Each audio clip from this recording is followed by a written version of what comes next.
जय सद्गुरुदेव, जय पद शरणम। मेरे सद्गुरु की वाणी परम संत महात्मा यशपाल जी महाराज का प्रवृत्ति में निवृत्ति गृहस्थ धर्म के लिए श्रीमद् भगवद गीता का गीता सुधा भाष्य अध्याय 8 श्लोक 8। अभ्यास योग युक्तेन चेतसा नान्यगामिना परमं पुरुषं दिव्यं याति पार्थानुचिन्तयन्। हे पार्थ, साधक अभ्यास रूप योग से युक्त कहीं अन्यत्र न जाने वाले निश्चल चित्त से मेरा निरंतर चिंतन करता हुआ परम दिव्य पुरुष को प्राप्त हो जाता है। किसी एक काम को लगन के साथ बार बार करना ही अभ्यास है।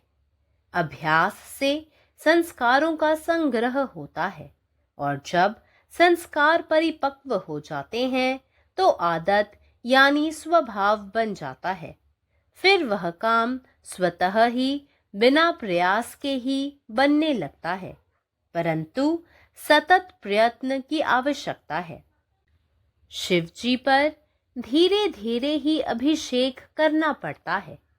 24 घंटों में कुल मिलाकर वह पानी 2 बाल्टी होता होगा, तो फिर एक साथ 2 बाल्टी शिवजी पर क्यों न उड़ेल दी जाए। पानी एकदम उड़ेल देने से क्या वह कर्म सफल हो सकेगा? एक एक बूंद धार पड़ना ही उपासना है। समान संस्कारों की धारा सतत बहनी चाहिए। जो संस्कार सबेरे वही दोपहर को, वही शाम को, वही भोजन करते समय, वही सोते समय, वही दिन में, वही रात में, वही आज, और जो आज वही कल, जो इस साल वही अगले साल, जो जीवन में वही मृत्यु में, ऐसी एक एक संस्कार की दिव्य धारा सारे जीवन में सतत बहती रहनी चाहिए। ऐसा प्रवाह अखंड चालू रहेगा, तब ही हम अंत में जीत सकेंगे। संस्कारों का प्रवाह एक ही दिशा में बहना चाहिए। पहाड़ पर गिरा पानी यदि अनेक दिशाओं में बहेगा तो फिर उससे नदी नहीं बन सकती। इसके विपरीत अगर सारा पानी एक ही दिशा में बहेगा तो वह सोते से धारा, धारा से प्रवाह, प्रवाह से नदी, नदी से गंगा बनकर ठेठ समुद्र तक जा पहुंचेगा। एक दिशा में बहने वाला पानी ही समुद्र में मिलेगा। चारों दिशाओं में बहने वाला पानी यूं ही सूख जाएगा। यही बात संस्कारों की है। संस्कार यदि आते और मिटते गए तो क्या फायदा? यदि जीवन में संस्कारों का पवित्र प्रवाह सतत बहता रहा तो ही अंत में मरण महा आनंद प्रतीत हो सकेगा। इसी प्रकार के अभ्यास से यह कर्म योग चित्त को निर्मल और समर्थ करता है। इसी प्रकार के अभ्यास से तुम अपना मन पर ब्रह्म के मार्ग में लगाओ। बस फिर चाहे मन और शरीर रहें या नष्ट हो जाएं, उससे कुछ भी हानि न होगी। जैसे गंगा का जल समुद्र में मिलकर एक रूप हो जाता है, इसी प्रकार एकाग्रता प्राप्त चित्त भी वृत्ति शून्य होकर अनन्यगामी होता हुआ जीव को भगवत प्राप्ति रूप परम कल्याण को प्राप्त होता है।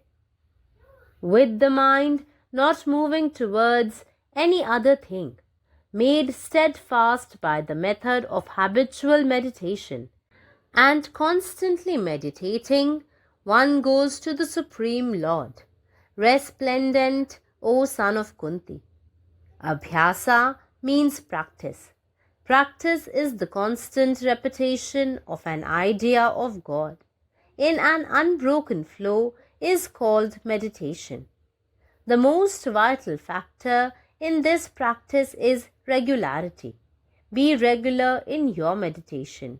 you will soon reach the goal. This will terminate in Sahaj Samadhi.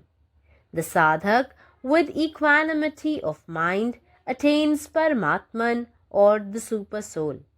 Just as the rivers, abandoning their names and forms, become one with the ocean, so also the sage or the yogin, being liberated from names and forms, and virtue and vice, becomes identical with the Supreme Self. He who meditates constantly without allowing the mind to wander among the sensual objects, in accordance with the instructions of the Master, Sadguru, reaches the Supreme Purusha in this very life. Om. నా సద్గురు సందేశము గీతాసుధ పరసద్మహాత్మా శ్రీ యశ్వాజీ మహారాజు వారిచే ప్రతిపాదించబడిన ప్రవృత్తిలో నివృత్తి గృహస్థ మార్గంలో గీతాభాష్యము అధ్యాయం 8 అక్షర పరబ్రహ్మ యోగము శ్లోకము 8 అభ్యాసయోగ యుక్తేన చేతస నాణ్యగామిన పరమం పురుషం దివ్యం యాతి పార్థానుచింతయన్. ఓ పార్థ, సాధకుడు అభ్యాసం మరియు యోగయుక్తుడై ఇతరత్రా ఎక్కడకు వెళ్ళని నిశ్చల చిత్తముతో నన్నే నిరంతరం స్మరిస్తూ ఉన్నట్లయితే పరమ దివ్య పురుష ప్రాప్తిని పొందును. ఏదైనా ఒక పనిని అంకిత భావంతో మాటిమాటికి చేయడాన్నే అభ్యాసం అంటారు. అభ్యాసంచే సంస్కారాలు పోగు చేయబడతాయి. సంస్కారాలు పరిపక్వమైనట్లయితే అది అలవాటు అనగా స్వభావంగా మారిపోతుంది. అటు పిమ్మట ఆ పని దానంతట అదే ప్రయాస లేకుండా జరిగిపోతుంది. అయితే నిరంతరం ప్రయత్నం చాలా అవసరం. పరమేశ్వరునిపై అంటే శివలింగంపై మెల్లమెల్లగా అభిషేకం చేయవలసి వస్తుంది. 24 గంటల్లో మొత్తం కలిపి అభిషేకం చేసిన నీరు 2 బకెట్లు ఉండవచ్చు. అయితే మరి ఒకేసారిగా 2 బకెట్ నీళ్లు శివునిపై ఎందుకు అభిషేకించరు? నీటిని ఒకేసారి కుమ్మరించినట్టయితే ఆ కార్యం సఫలమవుతుందా? ఒక్కొక్క చుక్క ధారగా పడ్డాన్నే ఉపాసన అంటారు. సమానమైన సంస్కారముల ధార నిరంతరం ప్రవహించాలి. ఏ సంస్కారం ఉదయం ఉంటుందో అదే మధ్యాహ్నం కూడా ఉండాలి, అదే సాయంత్రం, అదే భోజనం చేసే సమయమున, అదే నిద్ర చేసే సమయమున, అదే పగటి యందు, అదే రాత్రి యందు, అదే నేడు. అలాగే నేడు ఏదైతే ఉన్నదో మంచి సంస్కారము అదే రేపు, ఏది ఈ సంవత్సరమో అదే మరుసటి సంవత్సరం, ఏది జీవితం అంతా ఉందో అదే మరణ సమయంలో. ఈ విధంగా ఒకే ఒక్క సంస్కారం యొక్క దివ్య ధార జీవితమంతా నిరంతరం ప్రవహిస్తూ ఉండాల్సి ఉన్నది. ఈ విధమైన ప్రవాహము అఖండముగా ప్రవహిస్తూ ఉన్నట్లయితే అప్పుడే మనం చివరిలో విజయం పొందగలము. సంస్కారాల ప్రవాహము ఒకే దిశలో ప్రవహించాలి. పర్వతంపై కురిసిన నీరు అనేక దిశలందు ప్రవహించినట్లయితే పిమ్మట దానిచే నది ఏర్పడదు. ఇందుకు భిన్నముగా మొత్తము నీరంతా ఒకే దిశ ఎందు ప్రవహించినట్లయితే ఆ వానచుక్కలతో ధార చేత ప్రవాహంతో నదితో గంగగా తయారైన అఖండంగా సముద్రం వరకు చేరుకుంటుంది. ఒకే దిశ ఎందు ప్రవహించే నీరే సముద్రంలో కలుస్తుంది. నది దిశ ఎందు ప్రవహించే నీరు ఎక్కడికక్కడే ఎండిపోతుంది. ఇదే విషయము సంస్కారాలకు కూడా వర్తిస్తుంది. సంస్కారం వస్తూ తొలగిపోతూ ఉన్నట్లయితే మరి లాభం ఏముంది? జీవితంలో సంస్కారముల పవిత్ర ప్రవాహము నిరంతరంగా ప్రవహిస్తున్నట్లయితేనే చివరిలో మరణం మహా ఆనందకరంగా ప్రతీతమవుతుంది. ఇదే ప్రకారమైన అభ్యాసం చే ఈ కర్మయోగము చిత్తమును నిర్మలము మరియు సమర్థం గావిస్తుంది. ఇదే విధమైన అభ్యాసం చే నీవు నీ మనసును పరబ్రహ్మ మార్గముందు నిలుపుము. అంతే, పిమ్మట మనసు శరీరము ఉన్నా లేకున్నా నశించిన మనసు మాత్రం దానిచే నీకు ఏమాత్రం హాని కలగదు. గంగ నీరు సముద్రంలో కలిసి ఒకే రూపమును ఎలా పొందునో అదే ప్రకారంగా ఏకగతను పొందిన చిత్తము కూడా వృత్తిశూన్యమై అన్ని చింతలు లేనిదై పరమాత్మ అంటే అనన్యగామికు అంకితమైపోతుంది. జీవునికి భగవత్ప్రాప్తి అనే పరమ కళ్యాణము లభిస్తుంది. పరమాత్మ నీవే ఉన్నావు, నీ ఇష్టమే నెరవేరాలి. జై సద్గురుదేవ్, జై ప్రసరణం. സദ്ഗുരുവിൻ്റെ സന്ദേശം അധ്യായം 8 ശ്ലോകം 8 അഭ്യാസയോഗയുക്തേൻ ചേതസ നാന്യഗാമിന പരമം പുരുഷം ദിവ്യം യാതി പാർത്ഥാനുചിന്തൻ. ഹേ പാർത്ഥ, ഒരു അഭ്യാസി മറ്റെവിടെയും അലയാത്ത സ്ഥിരമായ മനസ്സോടെ എന്നെ നിരന്തരം ധ്യാനിച്ചുകൊണ്ട് യോഗാ പരിശീലനത്തിൽ ഏർപ്പെട്ടാൽ അങ്ങനെയുള്ള അന്വേഷകൻ പരമമായ ദിവ്യത്തെ പ്രാപിക്കുന്നു. ഒരു പ്രത്യേക പ്രവൃത്തിയെ സമർപ്പണബോധത്തോടെ ആവർത്തിച്ച് ചെയ്യുന്ന പ്രവൃത്തിയാണ് അഭ്യാസം. അഭ്യാസത്തിലൂടെ സംസ്കാരങ്ങൾ ശേഖരിക്കപ്പെടുന്നു. സംസ്കാരങ്ങൾ പക്വത പ്രാപിക്കുമ്പോൾ അവ ഒരു ശീലമായി മാറുന്നു, അതായത് ഒരു സ്വഭാവമായി മാറുന്നു. അപ്പോൾ യാന്ത്രികമല്ലാത്ത പ്രവൃത്തി പരിശീലനമില്ലാതെ തന്നെ പൂർത്തീകരിക്കാൻ തുടങ്ങുന്നു. എന്നാൽ ഇതിന് നിരന്തരമായ പരിശീലനം ആവശ്യമാണ്. ശിവഭഗവാനെ അഭിഷേകം ചെയ്യുകയാണെങ്കിൽ 24 മണിക്കൂറിൽ 2 ബക്കറ്റ് വെള്ളം എന്ന കണക്കെ വേണം അഭിഷേകം നടത്താൻ. അപ്പോൾ ഒരു ചോദ്യം ഉയരാം, എന്തുകൊണ്ട് ശിവന്റെ മേൽ ഒരേ സമയം 2 ബക്കറ്റ് വെള്ളം ഒഴിച്ചുകൂടാ? ഒരേ സമയം വെള്ളം മുഴുവൻ ഒഴിച്ചാൽ ദൗത്യം വിജയിക്കുമോ? ഒരു തുള്ളി വെള്ളം ഒഴിക്കുന്നത് ആരാധനയാണ്. സംസ്കാരങ്ങളുടെ ഒരേ പ്രവാഹം തുടർച്ചയായി ഒഴുകണം. അത് തന്നെ രാവിലെയും ഉച്ചയ്ക്കും സംസ്കാരങ്ങൾ ഒരേപോലെ, വൈകുന്നേരവും അതേപോലെ, ഭക്ഷണം കഴിക്കുമ്പോഴും ഉറങ്ങുമ്പോഴും ഒരേപോലെ, പകലും രാത്രിയിലും ഒരേപോലെ, ഇന്നും നാളെയും ഈ വർഷവും അടുത്ത വർഷവും, ജീവിതത്തിൽ എപ്പോഴും അതേപോലെ, മരണത്തിലും ഒരേപോലെ. ജീവിതത്തിലുടനീളം സംസ്കാരങ്ങളുടെ അത്തരമൊരു ദിവ്യപ്രവാഹം തുടർച്ചയായി ഒഴുകണം. അത്തരമൊരു ഒഴുക്ക് തടസ്സമില്ലാതെ തുടർന്നാൽ മാത്രമേ നമുക്ക് ഒടുവിൽ വിജയിക്കാനാവൂ. സംസ്കാരങ്ങളുടെ ഒഴുക്ക് ഒരേ ദിശയിലേക്കായിരിക്കണം. ഒരു പർവ്വതത്തിൽ വീഴുന്ന വെള്ളം പല ദിശകളിലേക്ക് ഒഴുകിയാൽ അത് ഒരു നദിയായി മാറാൻ കഴിയില്ല. നേരെ മറിച്ച് എല്ലാ വെള്ളവും ഒരേ ദിശയിലേക്ക് ഒഴുകിയാൽ അത് ഉറവയിൽ നിന്ന് അരുവിയിലേക്കും, അരുവിയിൽ നിന്ന് നദിയിലേക്കും, നദിയിൽ നിന്ന് കടലിലേക്കും ഒഴുകിയെത്തും. ഒരു ദിശയിൽ ഒഴുകുന്ന വെള്ളം മാത്രമേ സമുദ്രത്തിലെത്തൂ. എല്ലാ ദിശകളിലേക്കും വെറുതെ ഒഴുകിപ്പോകുന്ന വെള്ളം അങ്ങനെ തന്നെ വറ്റിപ്പോകും. സംസ്കാരങ്ങളുടെ സത്യം ഇതാണ്. സംസ്കാരങ്ങൾ വന്നുപോയാൽ എന്താണ് പ്രയോജനം? ജീവിതത്തിൽ സംസ്കാരങ്ങളുടെ ശുദ്ധമായ ഒഴുക്ക് തുടർച്ചയായി ഒഴുകിയാൽ അവസാനം മരണം ഒരു മഹത്തായ പ്രവാഹമായി തോന്നും.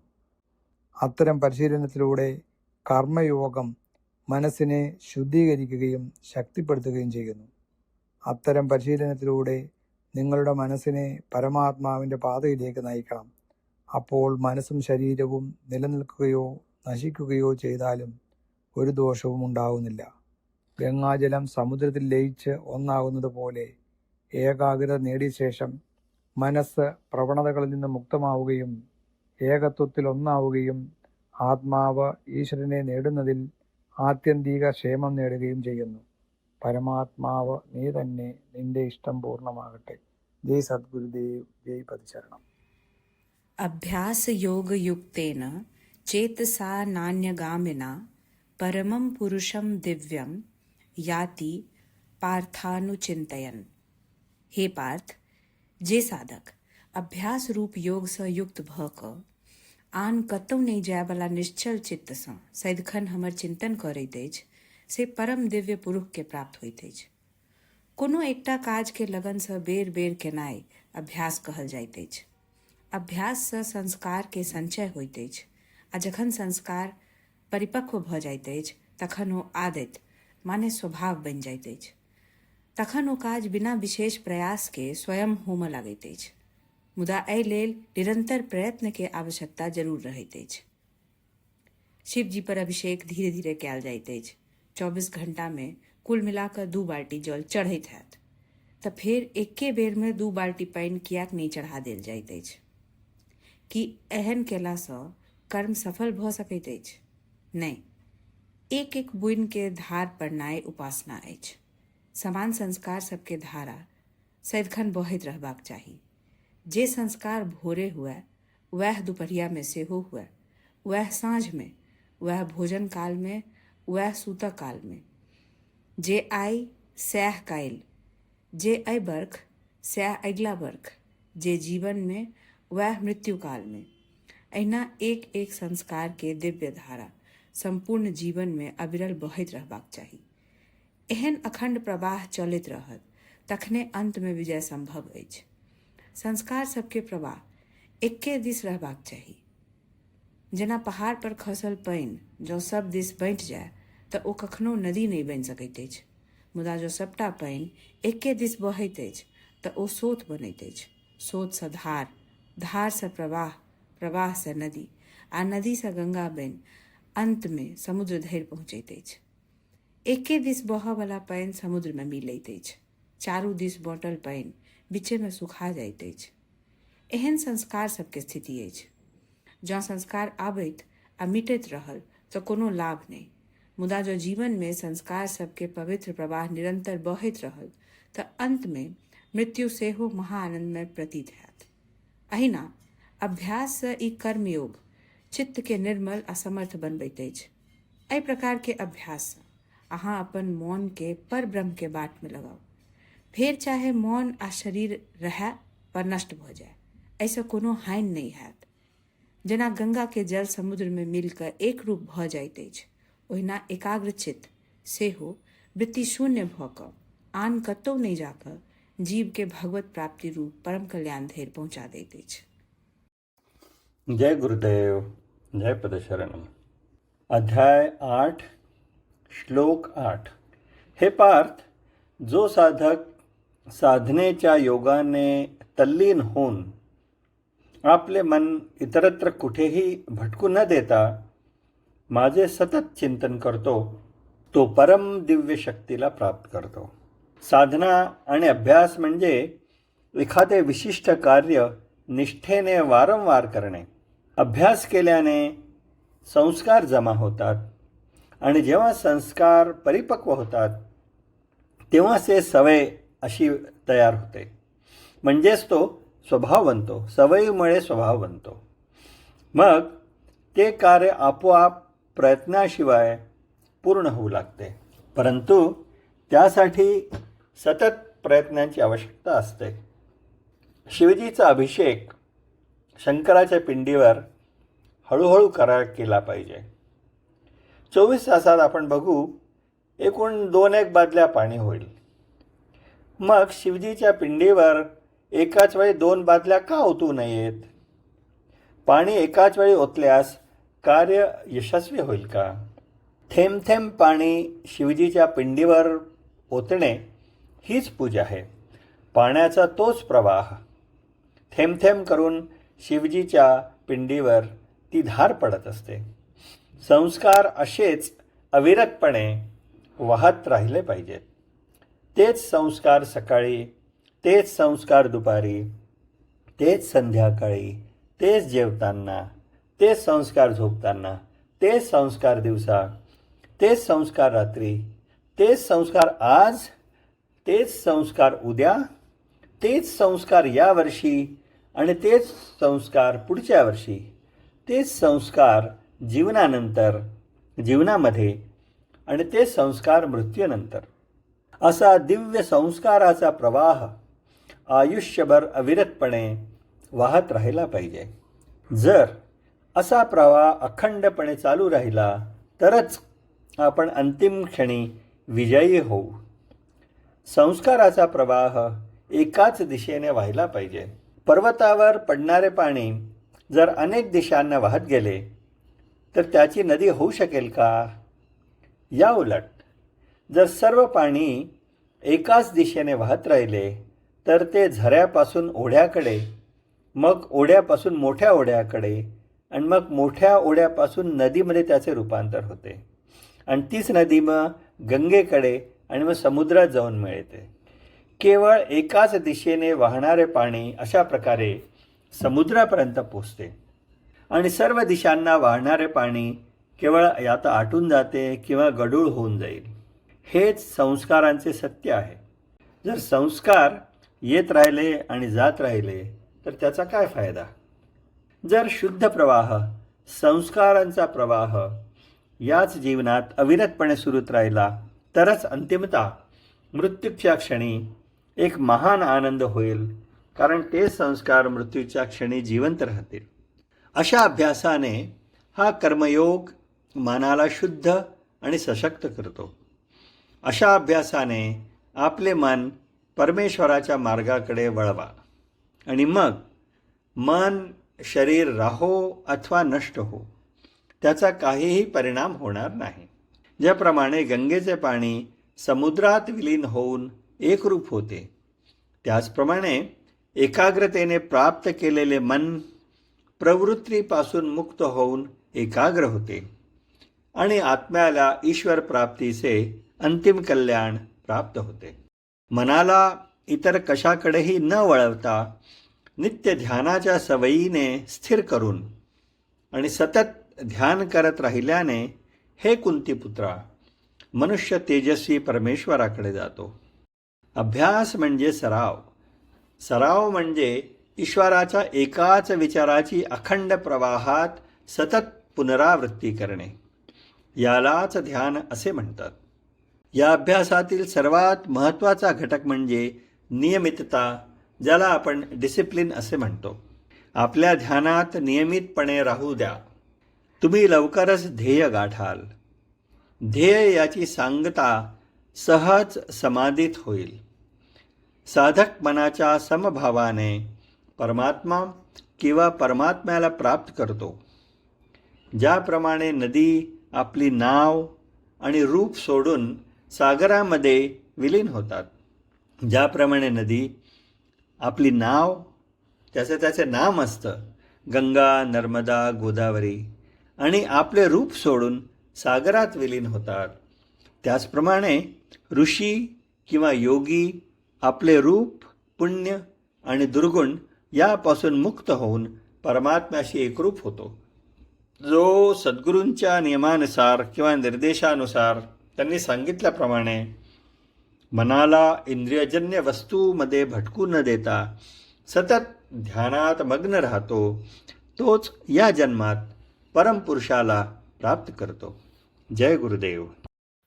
अखिल भारतीय संतमत सत्संग, पंजीकृत दिल्ली, मुख्यालय B20 CC colony, Rana Pratap Bagh के सामने, दिल्ली.